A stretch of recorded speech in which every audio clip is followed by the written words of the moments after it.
Šiandien pradėsime pirmosios Freezes of Knife renginių ciklo dienos temą. Tai yra bendrintai, tai yra mikropolitika. Ir šiandieną pradėsime suomių teoretikės Irmeli Kokko paskaita, kurioje jinai pasidalins jau 20 mečius renkamą medžiagą apie nutolusias meno rezidencijas bei meno centrus, jų problematiką ir strategijas.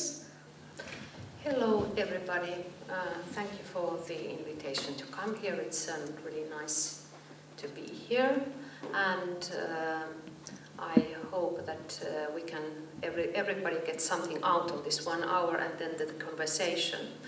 The topic of my presentation is residencies, but from the angle of the differences between rural and urban residencies. First, I would like to know that is everybody very familiar with artist residencies as a phenomenon? Yes, good.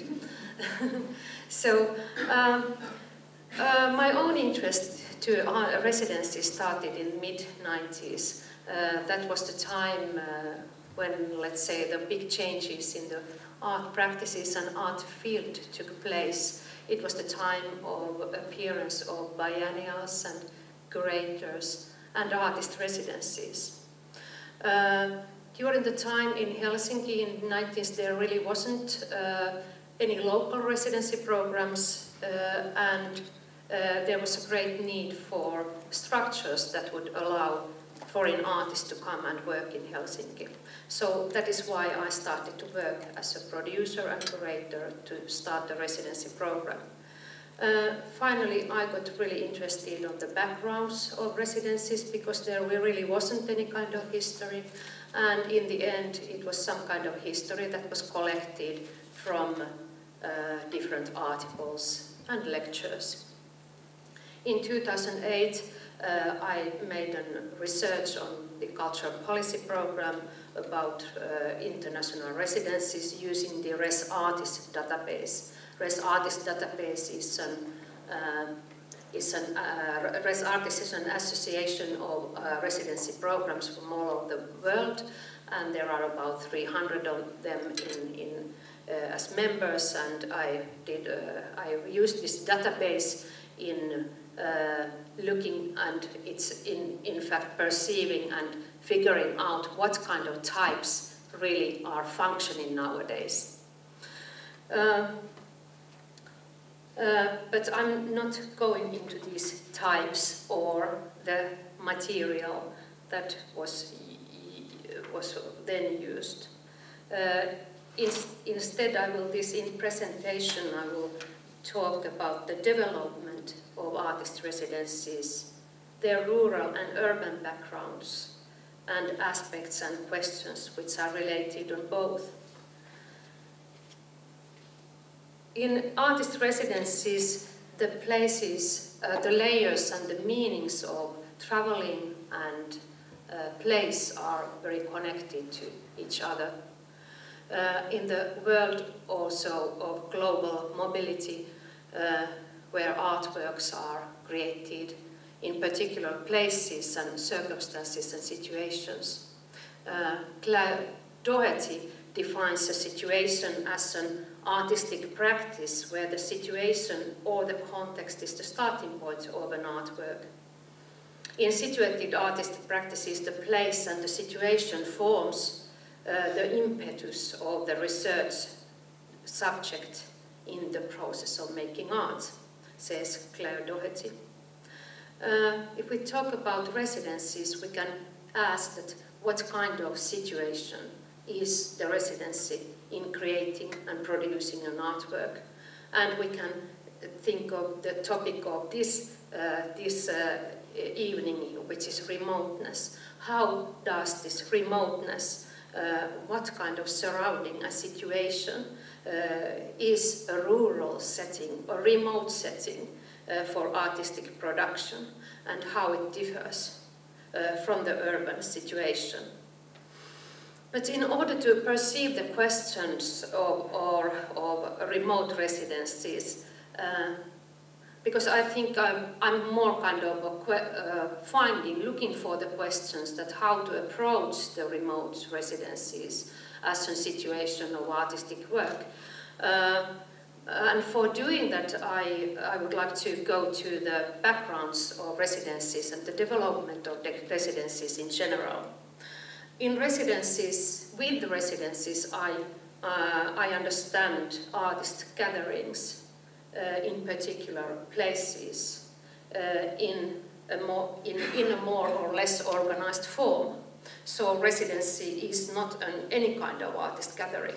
It's a more organized and aim. It has certain kind of program, it has an ideology, it has a topic why to come together. When I told you earlier that I got very interested in the backgrounds of artist residencies and their history. And I talked about that how difficult it was to collect any information or any consistent description of the history of residencies, and actually there isn't one. Some years ago I found anyway one German art historian called Nina Lubren, and her research of European artist colonies.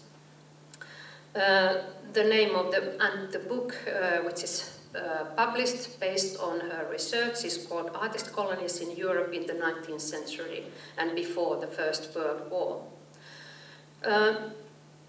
In this Nina Lubren's research gave also a different kind of tools to approach now our contemporary residency movements.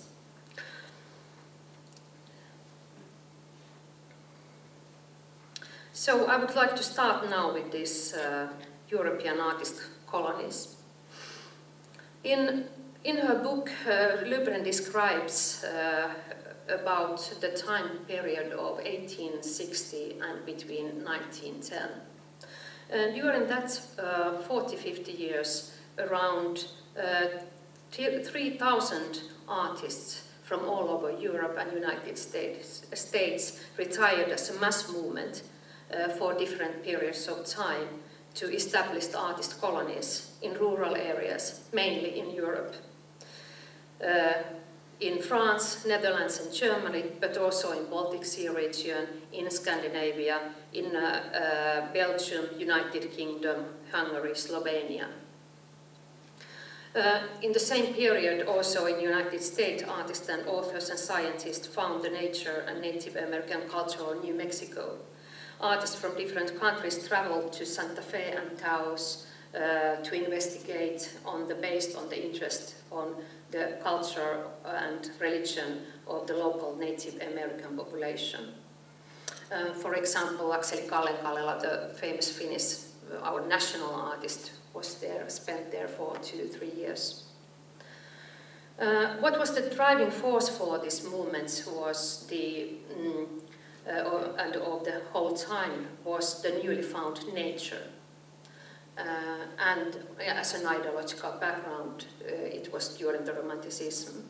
Writers and philosophers and theorists of the time include Jean-Jacques Rousseau, William Morris, and John Ruskin. They all were theorists who somehow counter-reacted against the industrialization and the modern process in cities. The newly found nature as a counter-reaction to urbanization and industrialization constituted the whole ideological framework in Europe and United States for the founding of rural artist colonies. Notions of nostalgia and utopia have also an important emotional and ideological background in relation to the time of the artist colonies. Utopia in the sense of meaning of having an idea of a better life in the future, and nostalgia having the better life in the past, but both are related in the criticism of present time. the nostalgia as a longing for pre-industrial life in the transition of modernism was the ethos of the new artist colonies of the 19th century. The first colonies, like Barbizon in France, was formed in the 1820s, but the heyday of the colonies took only for 40 years. And during this 40 years, more than 2/3 of all artist colonies were also established. During that 40 years, there were over 80 art colonies all over Europe. The size of the artist colonies ranged from tens to more than 500 artists in one place. There were both international and national artist villages. Artists came from all over Europe, but also from United States. And these artists formed a sizable national entity within many colonies. But in overall more than 35 different nationalities were spent time in the colonies. The mobility also, how the artists moved, varied from colony to colony. There were artists who resided permanently in the colonies for years, those who lived and worked in a colony for a specific period of time, and those who visited as colony hoppers, a new one every summer, or moved from one colony to next one in a nomadic fashion.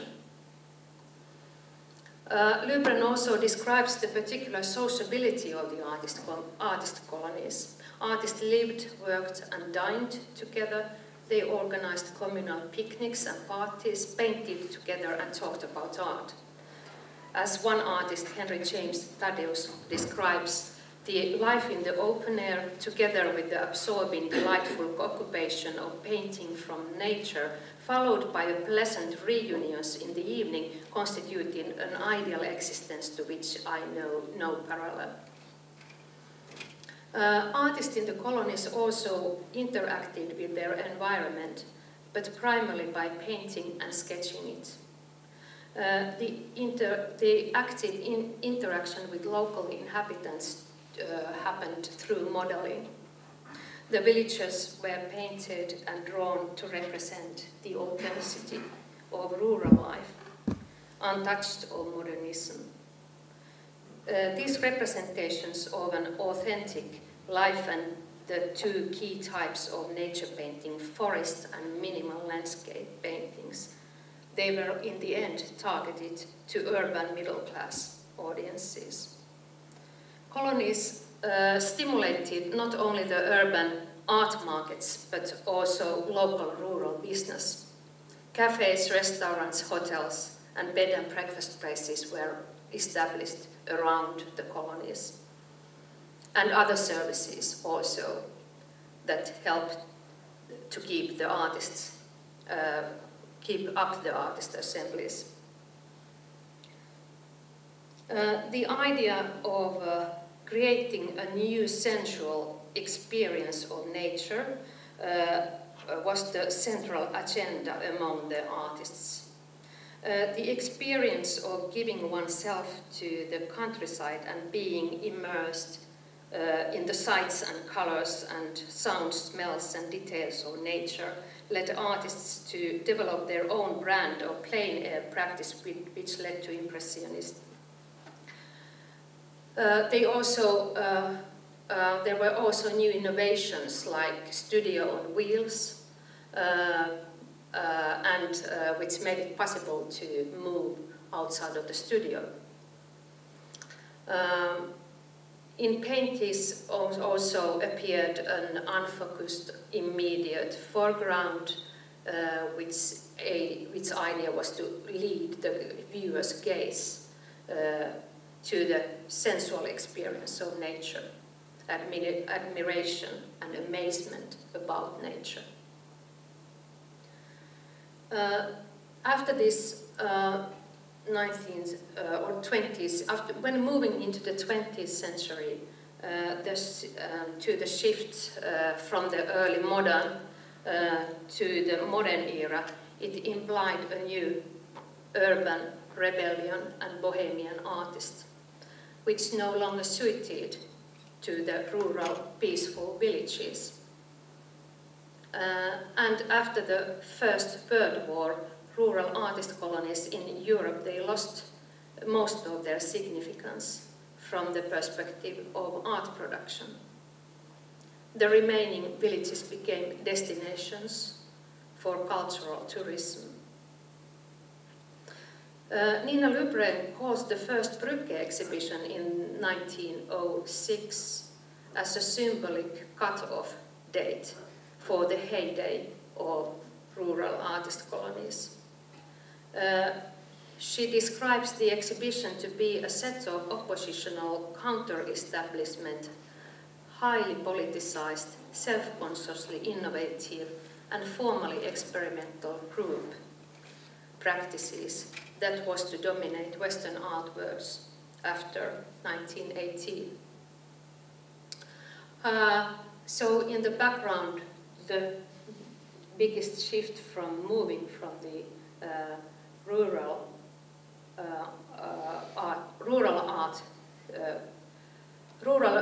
colonies to the urban situation was related also to art practices and also the image of artists.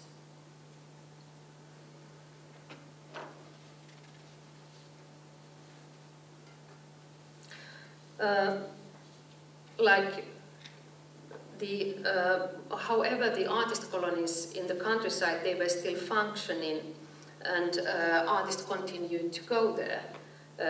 But the role of the artist colonies had as the central force of the European art worlds was over then. After 1918, artists and the bourgeois nature tourists no longer spoke the same language. Before the Second World War, European avant-garde movements created new artist colonies in the cities. Behind this movement was, of course, the political situation. The urban artist colonies and communities objectives, they differ from those of rural colonies, naturally. In the first decade of the 20th century, the Blauer-Reiter, Style, Cubism, futuristic movements in Rome and Russia, and constructivists in St. Petersburg and Moscow, and Dada and Surrealism, as well as Bauhaus and others, it was connected also to the aesthetic political concepts and artist communities and collectives in generally. But the important things that a new sensual experience of urban life or the urban movements was also born. Richard Sennett calls it that of displacement. Richard Sennett writes in The Foreigner from 1996 about Manet's painting. In recording the life of he saw in Paris, Manet made use of visual gestures which troubled the eye, which French it from object to object within the frame of painting, and which often suggest that the real painting is somewhere else, off the canvas. In painting the city, Manet is an artist of displacement. It is in his understanding of displacements that the artist speaks to us socially today, as in his own time. His art challenges certain assumptions we make in describing people who are displaced economically or politically, the immigrant, the exile, and the expatriate. The urban experience of displacement is relating in Sennett's writings to emancipation, on seeing oneself, others, and the world differently, to creating a critical eye. The community is then a concept of a shared experience of displacements, a sense of sovereignty from the mainstream culture, which was regarded as having no alternative. Sennett describes displacement as something a positive experience, and the positive experience of being a foreigner. This positive experience of displacement also provides the possibility of reflection, not only to the viewer, but also to the world it describes.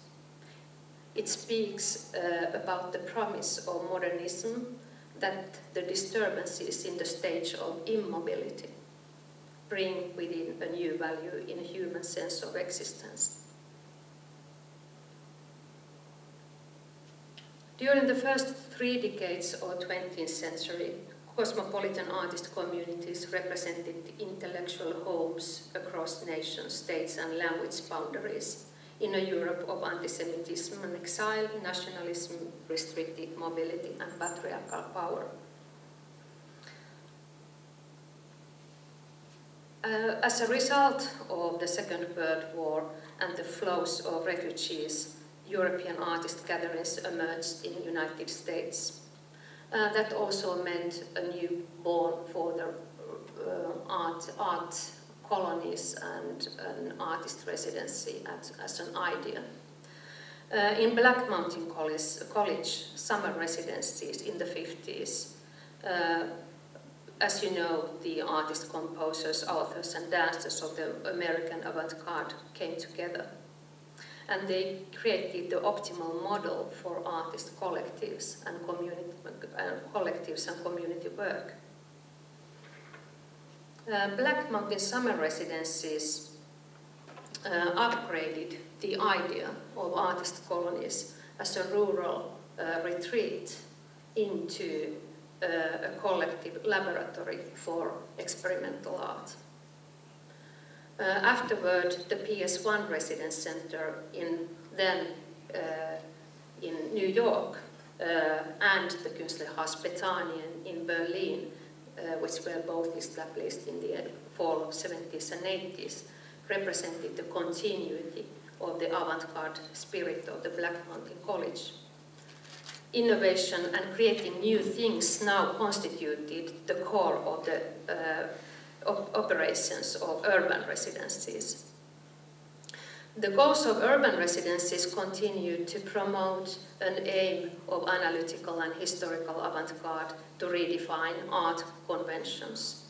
The PS1 Contemporary Art Center International Studio Program, which was founded in 1976, managed at the time a comprehensive international studio program where artists from Australia and Sweden, China, Japan, Colombia and Uruguay worked with the support from different countries.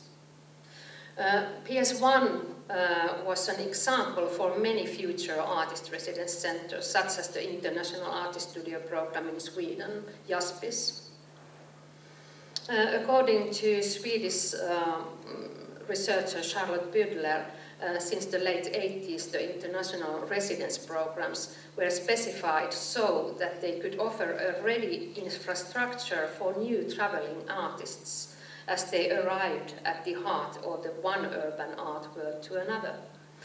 And since the 80s, international residence programs were, according to her, were specified the way that they could offer a ready infrastructure for new traveling artists as they arrived at the heart of the art worlds to another. Also, the Bydler also says that from the perspective of international career building by Swedish artists, extensive periods of working in residences in New York and in Berlin in the 80s were even more important than international exhibitions.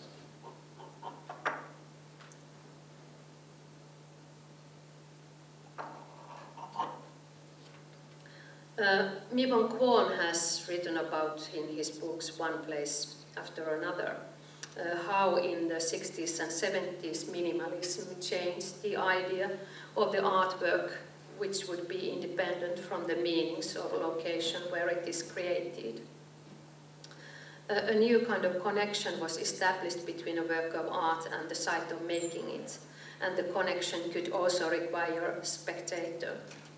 The idea of the connection between the site creating a place and exhibition formed the basis for different conventions of site-specific art, which are today referred as site-determined or site-oriented and so on, or project-based art. Since the 90s, art institutions have also been increasingly interested in site-specific approach in the starting point of creating new artworks, as well as especially biennials. This requires also artists to travel on site and create the artworks on site. This development in the art practices was also reflected in the new residency movements of the 90s. In 1991 there came out a huge catalogue which was published by the Visual Art Delegation, Ministry of Culture, and AFA, Ministry of Foreign Affairs in France, who had done a 2-year survey of the present residency situations in the mid-90s. They traveled and looked through almost in all parts of Europe different residency programs, the old ones and the new ones.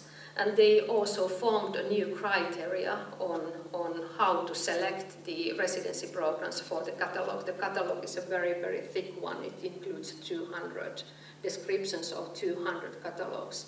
Of that time, they found, or they kind of recognized that in Europe there would be about 300 residency programs in '95.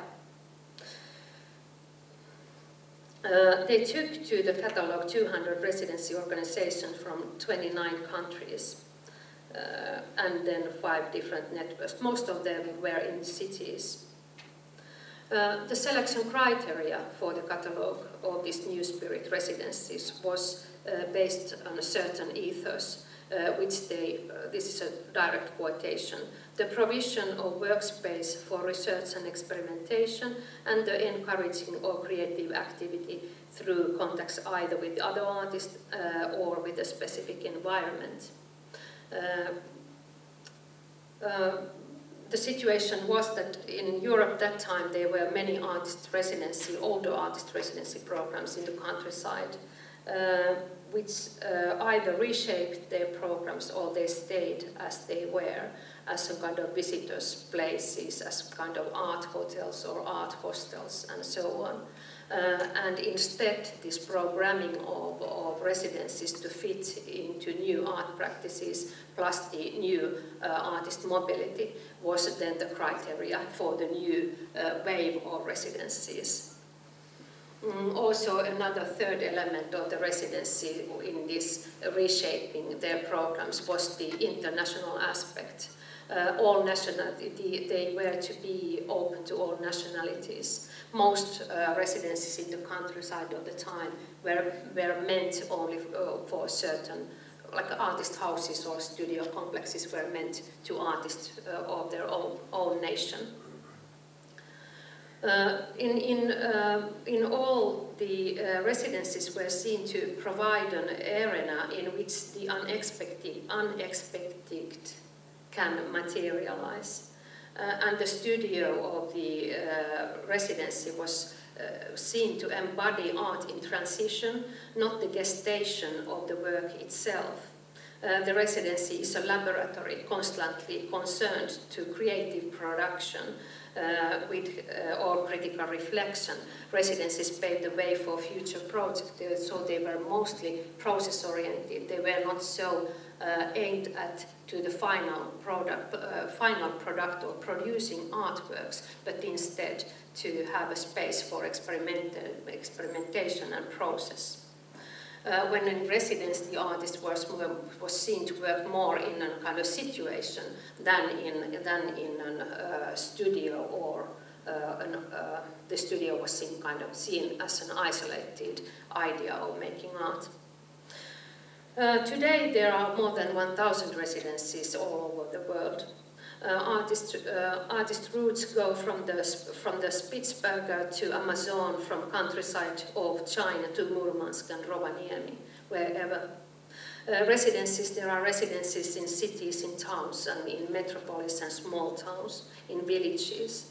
There are also rural residencies, which are about half of the contemporary residencies are in rural areas. They are in country estates and former manor houses, in wilderness, in remote islands and deserts, even lighthouses, and even ice pole. What's the Mary? And even in some well, okay, that's it. Yes. The development of technology and contemporary art practices and the globalization process of cultures and the increasing growth of art markets, they have all had an impact in the development of the latest developments of artist residencies. The core of the practice lies on the notions of artistic development in general, the creative process rather than producing the final product, creation rather than distribution, and cultural interaction and international networking rather than keeping in national borders.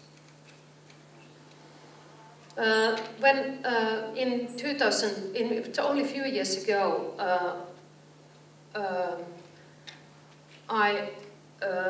when I was looking and going this material through all the different residency programs, I didn't myself find the rural residencies so interesting and important. Instead, I found them more like a phenomenon of local regional politics of saving empty houses and getting funded through EU projects. And instead I saw the rural residencies instead of urban residencies not so interesting for artists in general, because they couldn't provide the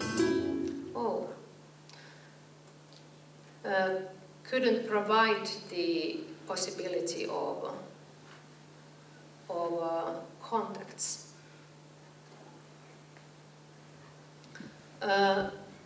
This table or this description is from that time of a few years ago. I saw the kind of the urban residency, because when this is not important, but I wanted to kind of find the different meanings and roles of place and the location and the situation. So place as some kind of physical environment, location as the environment plus social environment, and the situation as the layers of history of the place and the social structure and so on.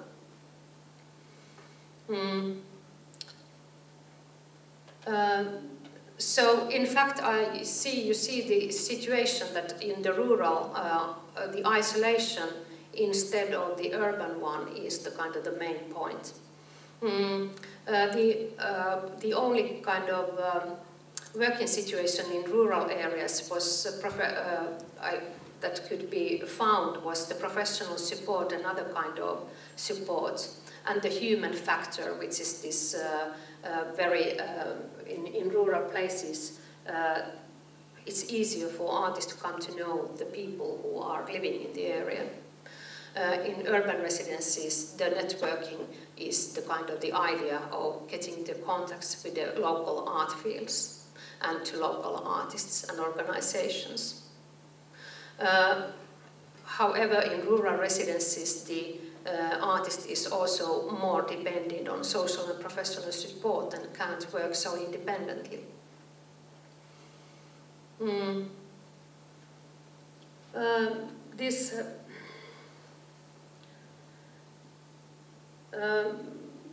However, if we think of the difference between, because this was based on a kind of real evidence, I went through the organizational programs, so there's a difference happened within 2-3 years. It is worth noting that nature and questions of diversity and sustainability are issues of artists for our time. There are new residency programs that are established in the countryside and in remote places and wilderness with the programming and with the idea of which is more connected to life politics. The situation reminds a bit like, or you can find some similarities on the art colony movement of the late 19th century. The new residencies in rural areas and remoteness, they also include revived ideas which include questioning capitalistic society and the art world practices. Instead, the values which are directing the new residencies in the rural areas, and when I'm talking about new, I'm really talking about, mostly of places which are established 3 years, within 3 years. This kind of places you can find from Latvia, from Estonia, from Finland, and from Scotland, and elsewhere.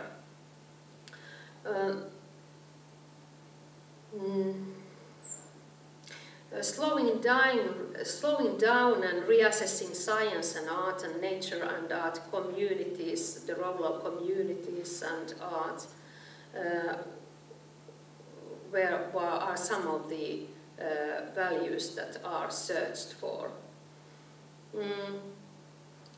Also, the idea that you can make art in any place in the world through residencies is possible nowadays.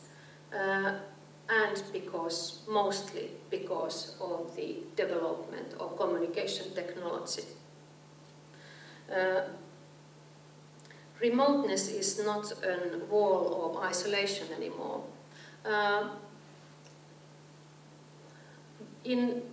This is a kind of big change in the experience of remote places. In the end of, because it's quite an interesting issue, because I'm coming from a country where remoteness is a kind of a very positive thing. We think that it's a kind of value and it's a benefit to be able to work alone and to live in isolation, and mostly in countryside or in wilderness. And wilderness and countryside is seen kind of the highest value of where people also go, not only artists, but also not only for artistic reasons, but for reasons to be near nature. Technological development has anyway made a new situation. I would like to just find you a few examples. Hyatt Center in Hailuoto is an island in the northern part of the Baltic Sea in the Ausra area. It's an island with inhabitants about 1,000 around the year, and there has been artists who have been living there in the summer times for decades. 3 years ago, an artist couple, Finnish electronic composer and sound artist Sasu Lukkarinen and his wife Antia Greya, sound artist, moved to Hailuoto. The reason why they moved there was that they were living in Berlin and they were working mostly with the club culture, and they just felt that they have to get away from the Berlin, because they knew everything that was there. They knew the art, how it worked, they knew the places, and it wasn't anything new for them anymore. They started immediately, or quite afterwards, they built a media lab there, and a sound room, and started to also to organize different events around sound art.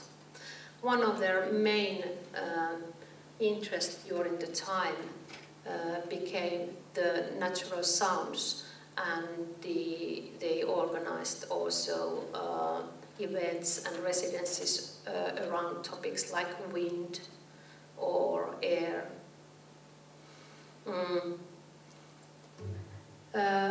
Also, at the same time, the artists who were very occupied earlier in making art in an environment of very hectic art world, they also changed their art practices, or the art practices were changed because of the environment. And the art practices change meant for them that they started to work with the permanent inhabitants in the villages, and one of the projects of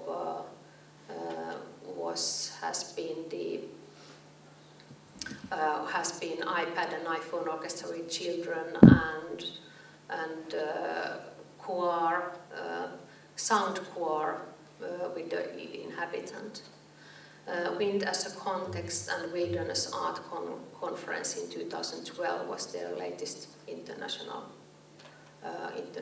conference there. Hailuoto is one of the most marginal places in the world, one could say, although there are inhabitants. Within this residency program and in the activities around it, they managed to change. In fact, they managed to get funding, and they managed to get also their living circumstances to change into kind of more what they really wanted to have. And Hailuoto, as an quite very provincial, very isolated place, is now connected, or one of the in the Nordic region, and maybe also further. It's a well-known place nowadays. But this is only, and this is due to the development of technology. Antje Gray, the sound artist, also started to develop a technology program for the inhabitants of the island, and that led to another next project where the whole education of technology was kind of got a new possibility in the whole region.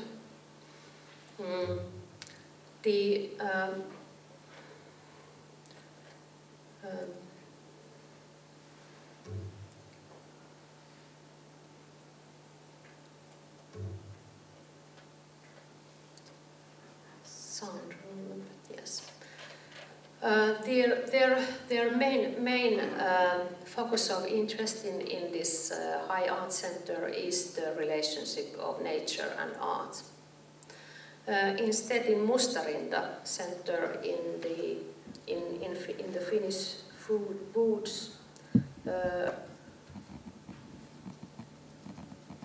the ecological program is the main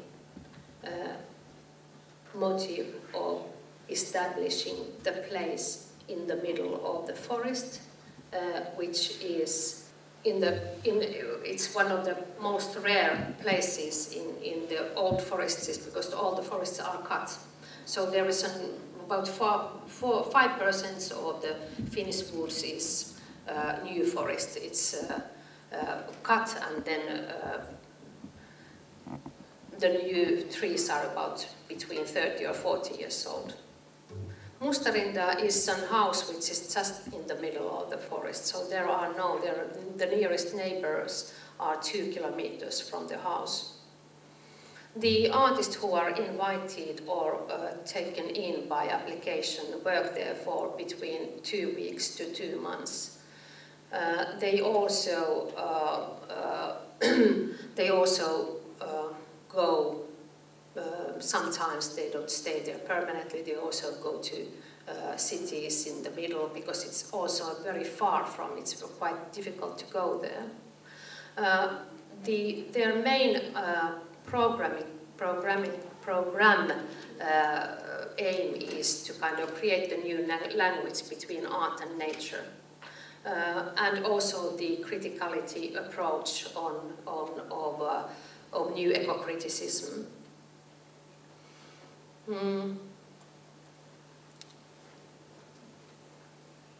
The next one, which is a little bit exceptional, is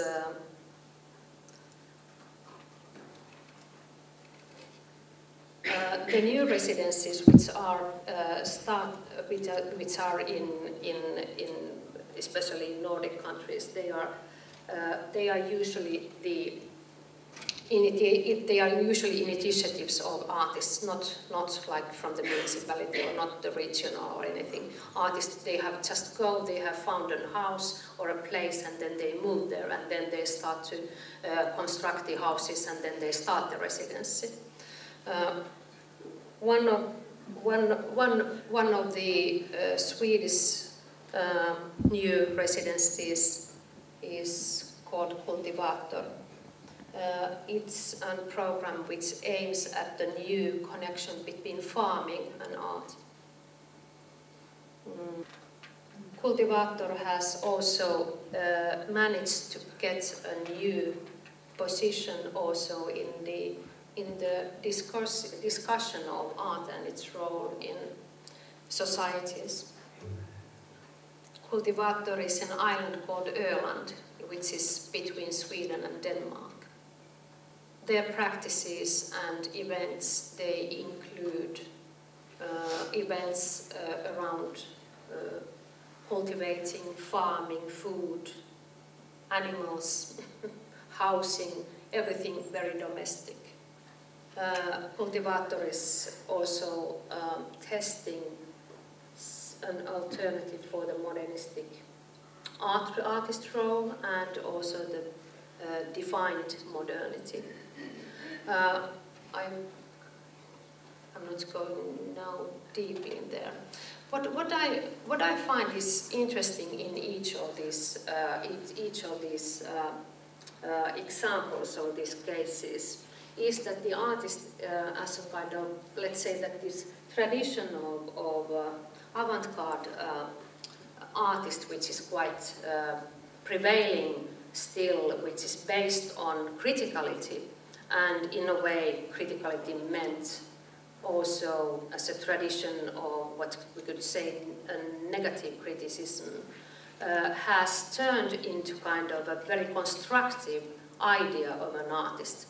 The artists, they want to be constructive, they want to take contact to people, they want to kind of be part of building the community and the society. And this is something which is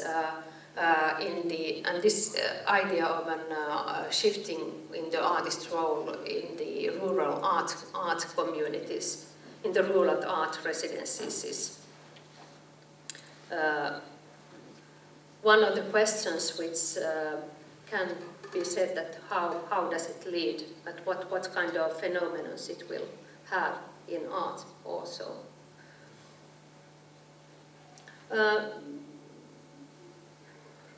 Rural regions and sites, they are also today contested fields of not only environmental challenges, but also economy and politics of life, and employment and culture. One can ask that what kind of impact your new art colonies or new rural art colonies may have on the life conditions in the rural regions. But, and in fact, how much is it connected to the question of politics and life politics in general? Because if there is time, I would like to show you a clip of a film made by two artists, Oliver Kalleinen and Oliver Kohta-Kalleinen and Tellervo Kalleinen. This film was done 2 years ago in the archipelago,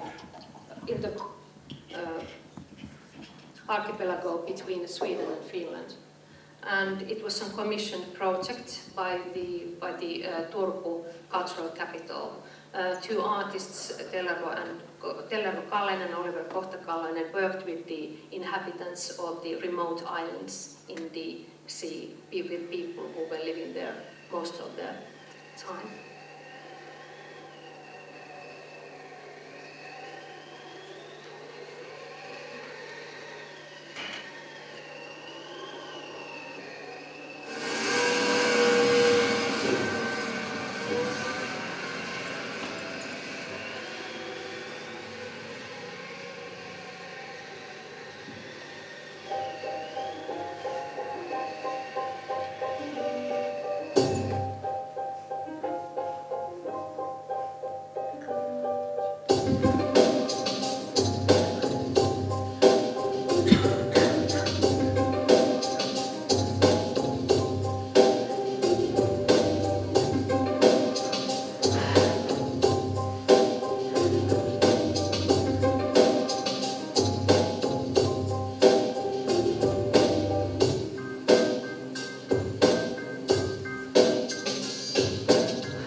I see you're getting upset.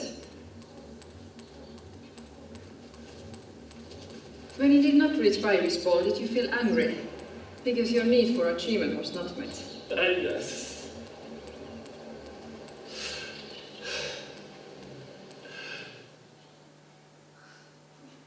År 2111 har skärgården förvandlats till ett center för hälsovård, livsförlängning och förynningsvård som vunnit erkänsla världen över. Ett kluster av vårdgivare erbjuder en åldrande befolkning från världen över, det vill säga de som kan betala, en perfekt miljö där de kan njuta av sin tredje ålder på harmoniskt vis. Medicinska faciliteter av världsklass som erbjuder allt från levnadsteknik till organkopiering kan reparera alla skador i klientens kropp inom en avgörande tidsrymd och därigenom förlänga biologiskt liv i det oändliga.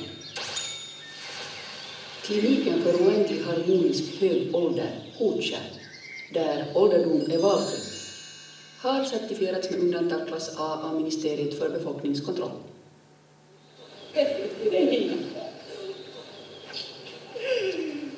Kom och hälsa på vår nya familjemedlem. Det är en pojke. Oj, så söt. Vilken överraskning. Alltså, 83 år gammal ska du hit på. Ni torkar ännu vänta i 50 år på att få barnbarn. Du vet mina söner. Så jag fixar det på mitt eget sätt. Är det prover? Nej. Är det embryöverföring, kloning? Nej, inte alls. Nej, du menar väl inte att det... Det är helt på det naturliga sättet. Ja, grattis. Hörni, annars är ni på väg på den här avskedsceremonin ikväll. Vi har varit bortkopplade. Ja, Lindström junior, han har ju varit lite trött på senaste tiden. Ja, det är ju inte samma när man är 110. Det är inte samma som förr. Men hörni, nu tycker jag att vi spelar. Klarar av det här du? Jo, vet du, jag känner mig som 60. Bättre än någonsin. Så. Let's play. Okej, let's play.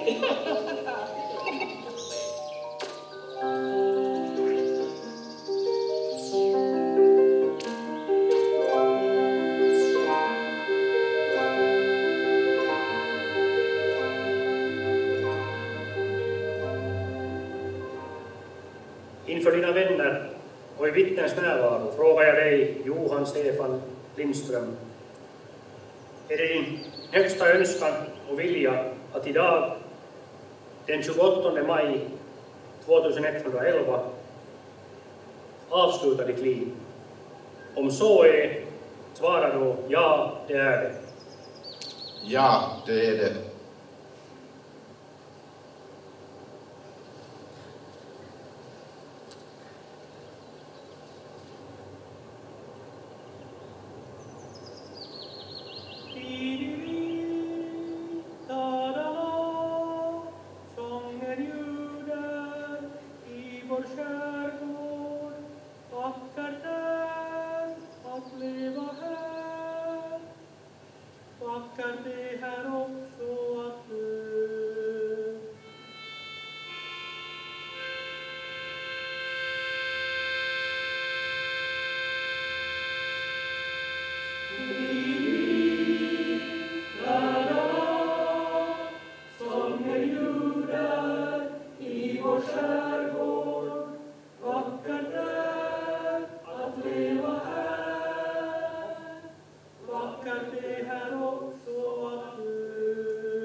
Mä olen opettaja, mutta mä sain burnoutin siitä syystä, että tämä koulusysteemi on muuttunut niin fasistiseksi.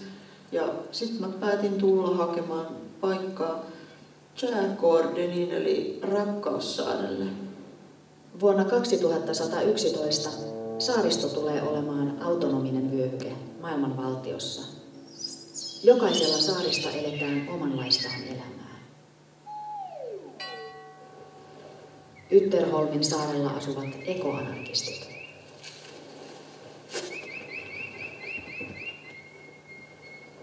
Falkkobben on virtuaalinomadien saari. Korppoossa asuvat perusruotsalaiset.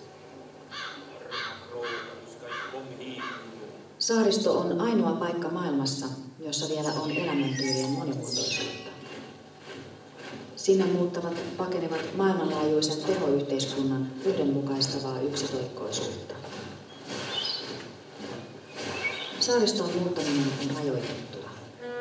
Muuttajien ja pakolaisten on ensin vietettävä 6 viikkoa karanteenissa uuteen saareen.